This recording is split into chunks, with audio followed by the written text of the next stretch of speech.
The line at the grocery store stretched longer than usual for a Tuesday evening.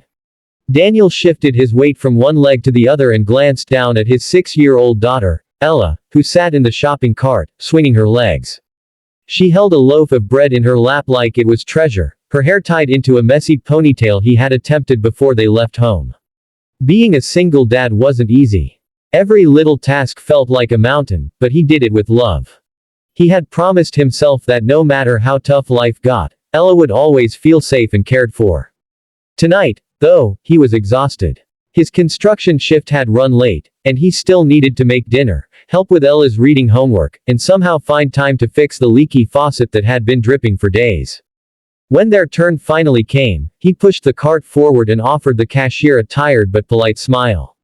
She couldn't have been more than 20, with a name tag that read Maya.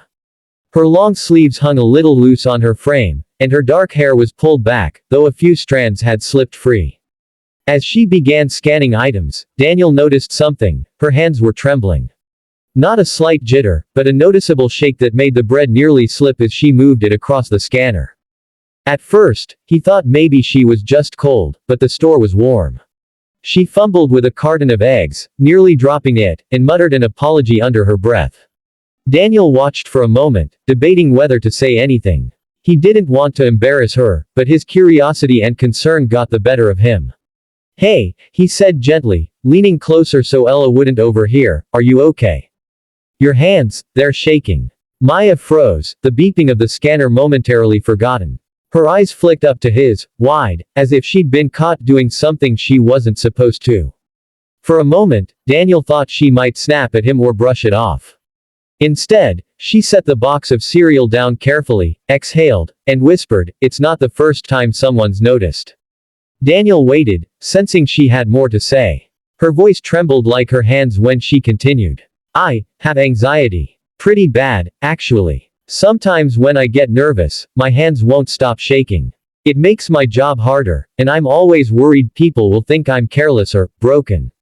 She let out a shaky laugh, though her eyes glistened. "Some customers get angry, especially if I'm slow or mess up with their change." Daniel felt a lump rise in his throat. He hadn't expected that. "You're not broken," he said softly, the words leaving his mouth before he could think. "You're human. And you're still here, doing your job, even when it's hard. That's strength." Her lips parted slightly, as though his words had knocked the wind out of her. For a moment, she simply stared, blinking rapidly. Ella, who had been quiet until now, piped up with childlike innocence. "Daddy says strong people don't always look strong. Sometimes they just keep going even when it's scary." Maya let out a surprised laugh, covering her mouth. Tears shimmered in her eyes, but this time they seemed lighter, like a weight had been lifted. "Your daughter is wise," she said, her voice warm. Daniel ruffled Ella's hair and smiled. "She's had to be. Life's been a little complicated for us." He hesitated, then added, "Her mom passed away a couple of years ago. It's just the two of us now." The girl's smile faded into something softer, more thoughtful. "I'm sorry," she whispered. Daniel nodded. "Thank you. It's been tough, but we get through it, one day at a time.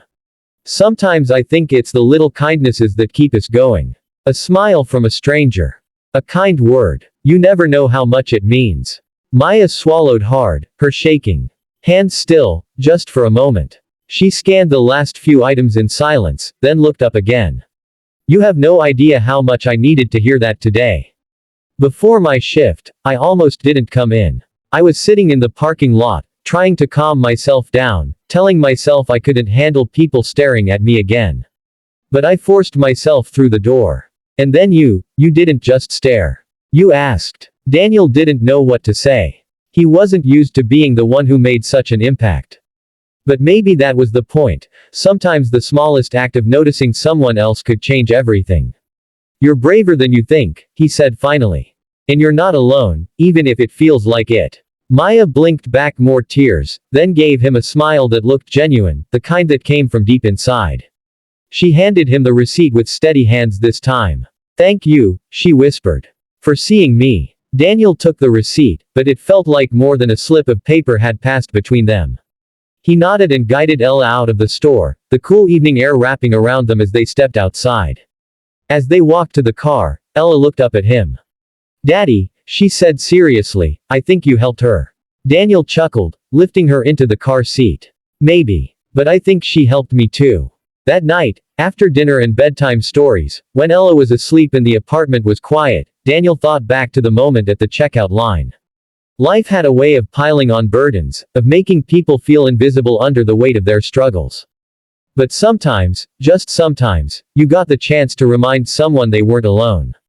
And in doing so, you reminded yourself of the same thing.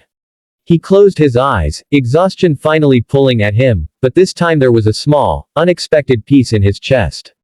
Tomorrow would bring new challenges, but tonight, he carried with him the memory of a young cashier with trembling hands and a smile that spoke of courage. And that was enough.